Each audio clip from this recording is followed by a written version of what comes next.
guess it's So everywhere. everybody kind of disputes who started it. So many. It was kind of started by Mr. Keith with some bird clocks under there. And then a good friend of mine, Copy, gave me some pedal cars, and it just kind of snowballed from there. And we got a boat on the ceiling that I have no idea who donated.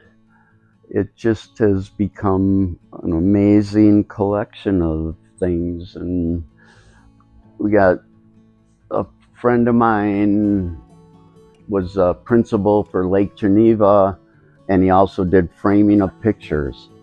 So he passed away when they went to kind of put all his pictures and get things ordered. In the back, there was a, please give this to Lee. And that's the Beatles yesterday and today. I still cry every time I see it. It's just that he thought enough to do that. And the only thing that's really any authentic is the Cheech and Chong that's signed and all the paperwork's on the back. Everything else I don't know. There's no signatures or. Where is that one? The white guitar. It's signed by Cheech and Chong. So everything else was just kind of. And when I was a kid, Ratfink was what everybody had, the stickers on their lockers and everything. So people started bringing me and remembering that. And Jurgen Forrester from Forrester Signs painted that. The Ace canvas Ratfink. So that's how that all started, because that was a big deal back in the late 60s. And in fact, his name was Big Daddy Roth, and he was in Milwaukee last year. Someone told him about my collection. He actually called, and so that's the most famous person I've ever talked to in my life. So, but yeah, so it's just amazing. Cedar Lake Sales gave me some West Bend outboard motors from back in the day, and Keith Marine gave me a big Force outboard sign. So it just, the fire department, Sandy's big thing was, oh my gosh, the fire department's going to shut this place down. It's a fire trap.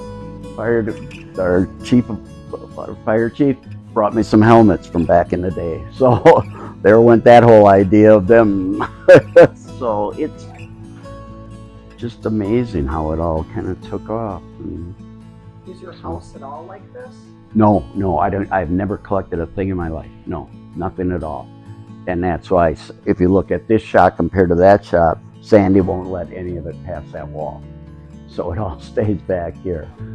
But then, like, people started giving me old sewing machines, and they're worthless. They're not worth anything, but to me, they're like works of art. I think they are so cool looking, and yet, people think, oh, they must be worth a lot. They're really not. They're not, but I think they just look so cool, the old ones. Is there any piece that gets a lot more attention than another? It depends on the age bracket. The Ratfink stuff right away. This week, guy was a big Beatles fan. He was in last week, brought his wife just in to look at the Beatles stuff. So, and then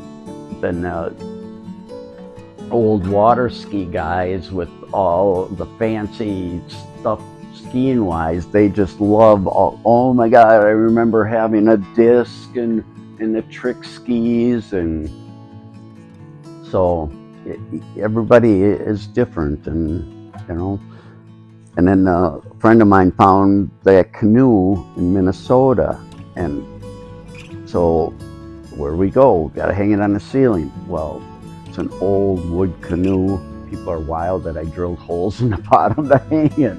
I'm like, oh yeah, that kind of, but we needed it hung up there some way. So yeah, it's just.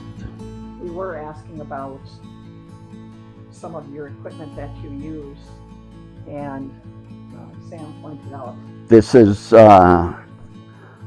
from Lighthouse Lanes. It's one of their old bowling alleys that they gave me for a tabletop, and it's worked just great, and it's all on a lift table that Steve Kissinger invented for me because I had a bad shoulder at the time. So it's just incredible how this stuff started and snowballed into just amazing things. You know, and guy I've done work for forever. He's from New Orleans, and so came back a couple years ago. And, oh my God, you have nothing from New Orleans, and he comes and brings me. So it's just endless how each little part has brought stuff, and then my dad used to do all the Slinger race cars, the seats for him when he was in Milwaukee. All these guys, when it Miles Melius and Billy Gaden and Etchy Beertzer and all those guys. And when I was a kid, to come to work on a Saturday and meet these guys, it was like, oh my God, they're real people. And it was just amazing and those guys kind of helped my dad get when he got out here too. They all had body shops, and they all brought Dennis Crass and Billy Gaden. They all brought work to my dad. So it just It's great. weird how it, right?